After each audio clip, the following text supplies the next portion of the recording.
The aim of this video is to present an outline sketch of a new vision for Groundswell and to ask you to help us work out if this is the right approach to take, and if so, how it can be delivered as effectively as possible. In summary, the new vision is reframing the organisation as Groundswell advocacy, meaning that we focus exclusively on our peer advocacy work, but with new elements added: insight and action. The insight element sees us collecting new information off the back of our advocacy work about the issues that people experiencing homelessness face, and the action element is Groundswell doing something useful with the information we glean. So essentially this video is an invitation for you to input your own experience, expertise and opinion to help colour in the sketch to create a vibrant and compelling future for Groundswell.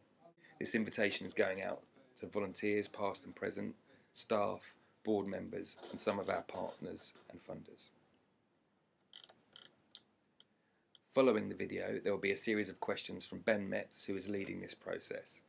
Ben will compile all our findings and bring everyone together for an away day in October, where we hope to make some collective decisions to set really clear organisational goals, and then come up with a focused action plan that will aim to see us meet our goals in a way that is healthy, sustainable, and in line with Groundswell's core beliefs.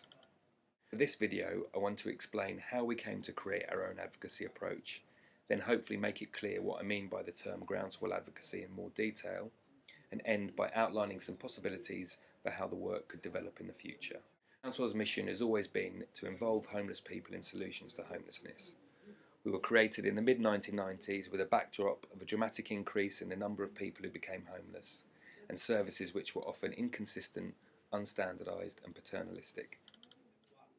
Our first goals were about campaigning to ensure that homeless people had a voice, creating a network and supporting self-help activities. We did this through the legendary forums up in Sheffield, through a magazine, running hundreds of speak-outs around the UK and through our grant award scheme.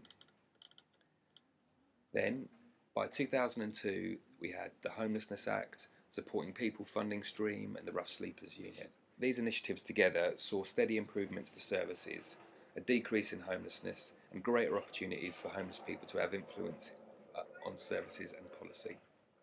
In response to this, Groundswell began focusing on client involvement and peer research, working on consultations for local authorities around their homelessness strategies and delivering client audits and training for lots of agencies.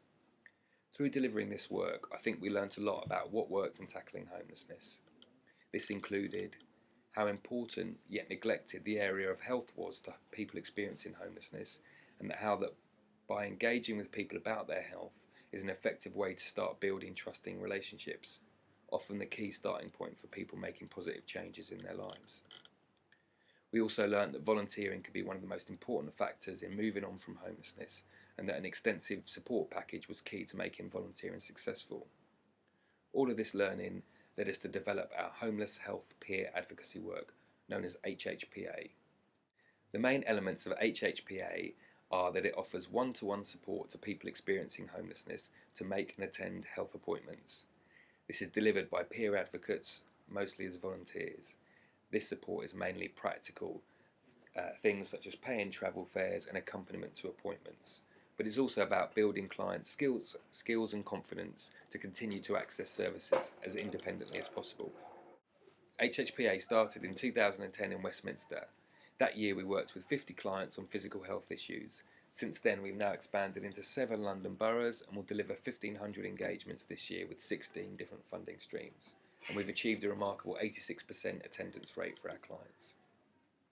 In addition to work on health appointments, we are now also supporting people to address substance misuse issues and complete treatment for Hep C. And we've also developed the health promotion in-reach model, which brings health services directly into hostels and day centres. We've already proved the potential sustainability of HHPA by winning contracts from 3 clinical commissioning groups. So that's HHPA, but I see a name change for this service to Groundswell Advocacy as having a few benefits. Firstly, I think it defines our approach and makes it distinct from other attempts at peer-led services. It also allows us to expand the work beyond health. However, I think that when we use the term Groundswell advocacy, we should always aim to have a second key element to the work we deliver, and that is insight and action. This, for me, really makes it feel like it properly channels the heritage of Groundswell and gives extra meaning and value to our work. So let me try and explain insight and action. The first bit, the insight bit, is about collecting new information. Our advocates are literally walking the paths with homeless people from exclusion into services hundreds of times each year.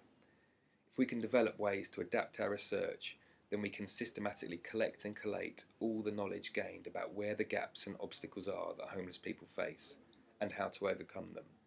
This could become an incredible resource of knowledge. The second bit of insight and action is actually doing something concrete with this new valuable insight.